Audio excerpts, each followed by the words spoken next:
All right, and now we're going to jump into some carboxylic acid derivatives.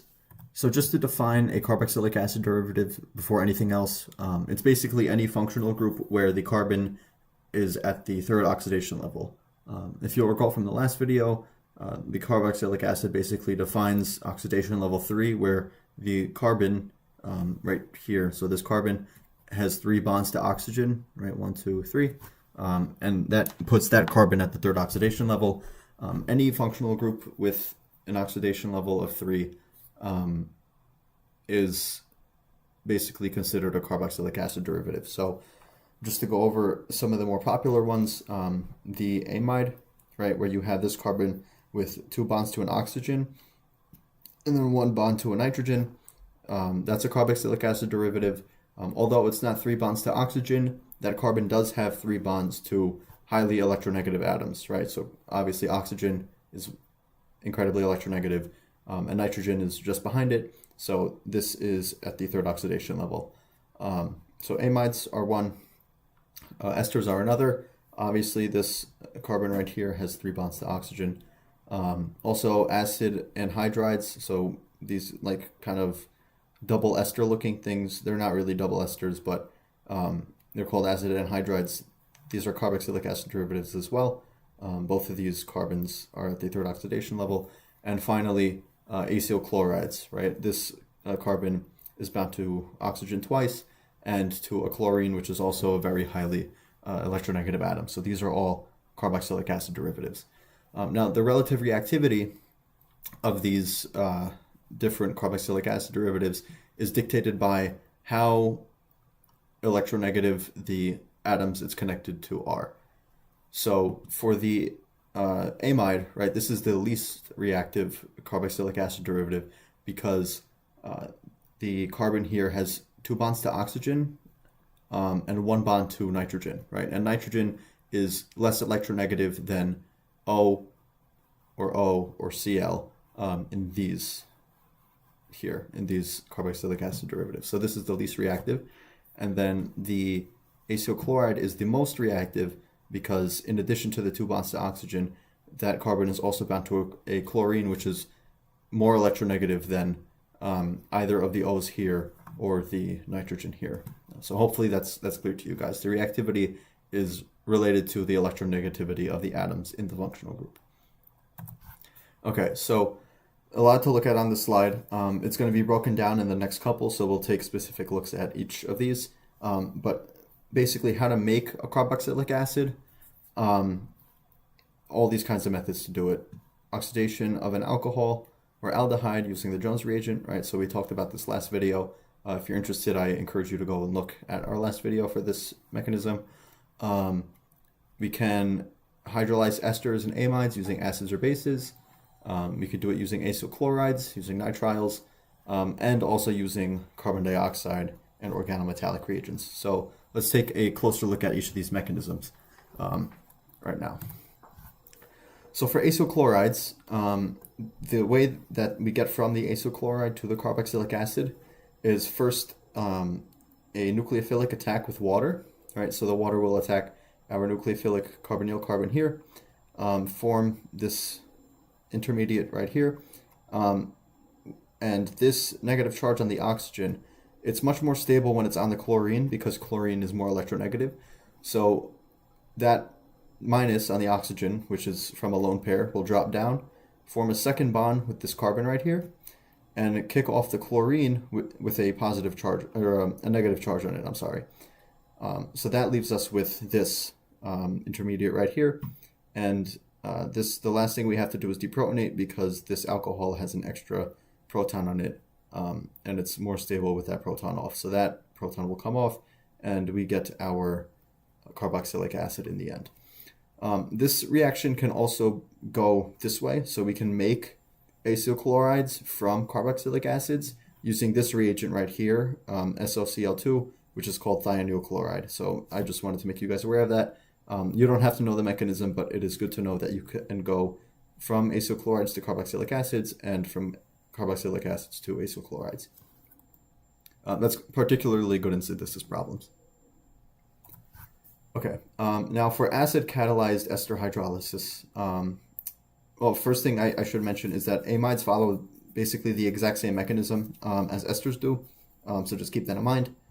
But these follow something very close to the Paton mechanism, right? So first, we have protonation of our carbonyl oxygen, and then that allows water to attack the carbon here, and we form this kind of intermediate, and then we have a deprotonation step, or I should say an electron transfer step. Again, I drew this out in multiple steps, in 2 steps, just to make it a bit more clear what's happening. And again, some professors like you to draw it out in 2 steps. Some are okay with just 1. But I drew it out in 2 steps. So we have a deprotonation right here on this, on the water that just attacked, and then a protonation of this methoxide group right here, turning it into a methanol group.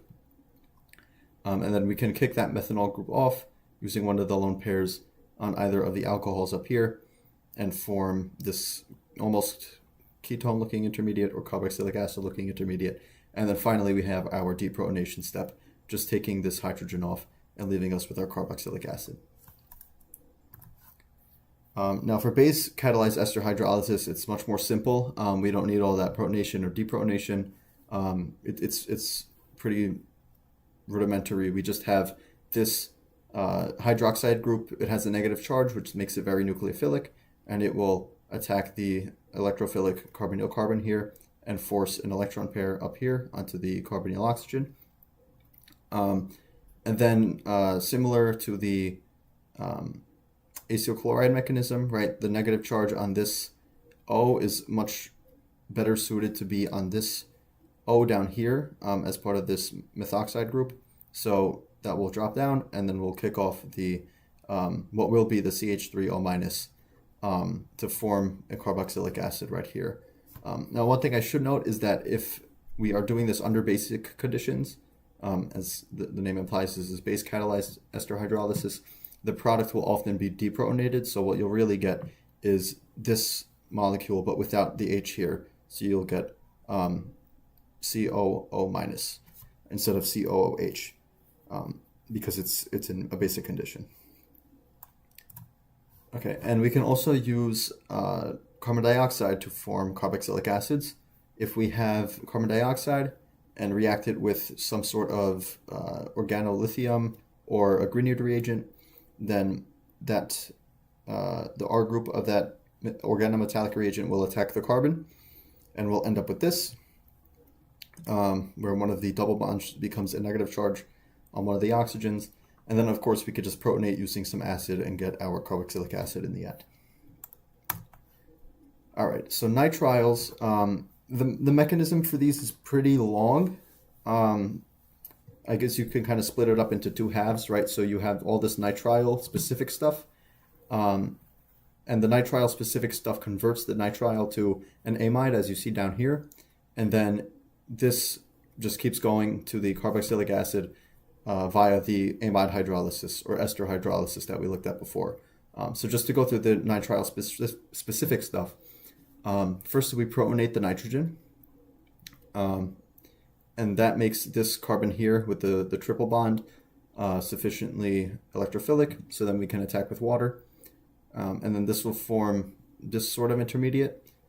We can deprotonate that intermediate and then protonate the nitrogen down here. So this is, again, kind of like a 2-step proton transfer.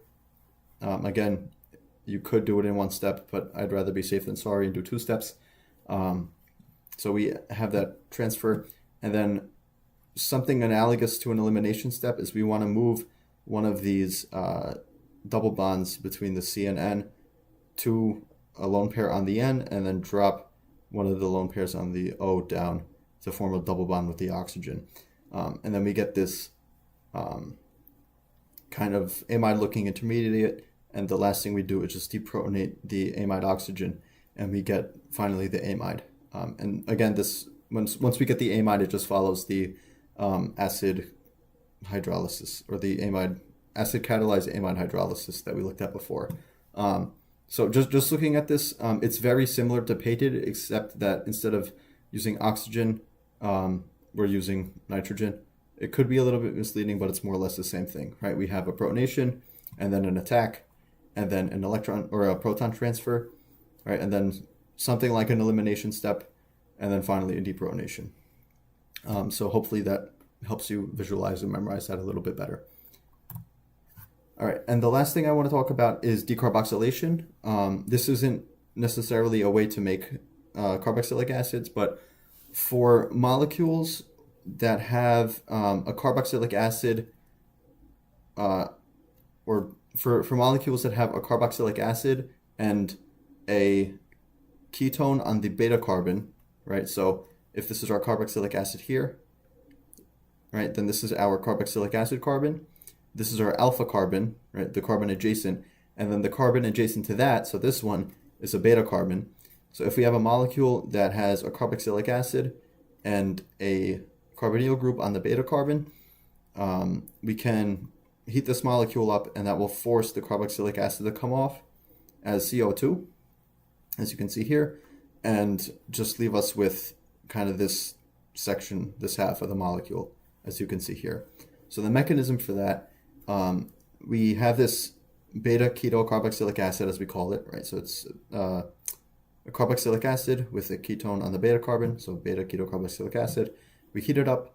One of the lone pairs on this oxygen is going to form a double bond with the carboxylic acid carbon, and in order to form that bond, we need to break one of the existing bonds, right? So we're going to break the carbon-carbon bond here, and then we form this carbanion, which has a negative charge on this carbon, which was initially the alpha carbon.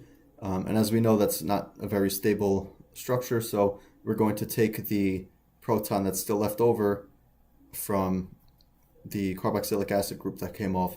So we're going to take that proton and form regular CO2 without any hydrogen there, and this ketone. All right, so let's get into some practice problems. Go ahead and try this for yourself, and unpause when you're ready. Okay, so looking at this, right, we have this acid anhydride group here, and then so that will probably react in step 1 when we react with acid, and then we have a step 2 that involves heat, so that should tell you we're going to do some decarboxylation. So let's worry about step 1 first before we get there. So for step 1, we will protonate the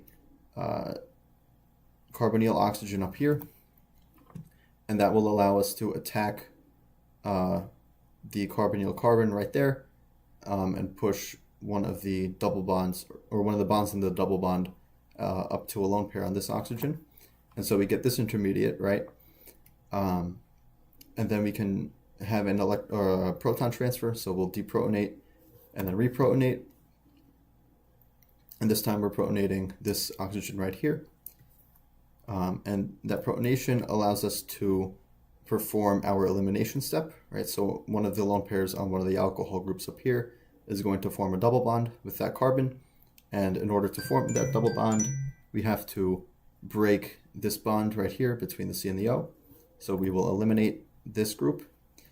And finally, what we have to do to achieve a more stable structure is just deprotonate the oxygen that just formed that double bond. So we will do that. And just to take a closer look now, or a broader look, I guess you should say, this is basically just painted again, right? We have protonation, attack, proton transfer, elimination, and deprotonation. Right, so when in doubt, use painted, I guess, is a good slogan. So finally, after that deprotonation step, we're left with this. And then now we can apply our heat. And looking at this molecule, right, you'll notice we have, this is basically a beta keto carboxylic acid, right? We have our carboxylic acid group here. And in addition to that carboxylic acid group, we have on the beta carbon, so alpha, beta, we have this ketone. And when we have a beta keto carboxylic acid and we apply heat, the carboxylic acid group will come off and we will just be left with this molecule in the end. So I hope that's clear to you guys. And our last practice problem.